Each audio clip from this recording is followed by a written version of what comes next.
Hi everyone, welcome to Glitch Guru. In today's video, we'll show you how to convert an audio file to MP3 on your iPhone.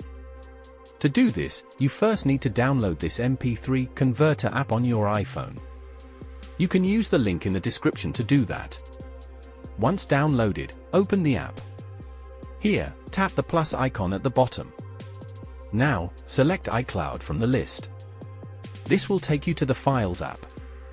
Then, find the audio file you want to convert and select it. Once the audio file is added, tap on it. Now, in the output format, select the MP3 option. Then, tap Convert in the top right corner. Here, tap the Export button. Then, scroll down and choose the Save to Files option. Now, specify where you want to save the audio file and tap Save in the top right corner. If you have any questions, feel free to ask in the comments below. And don't forget to subscribe.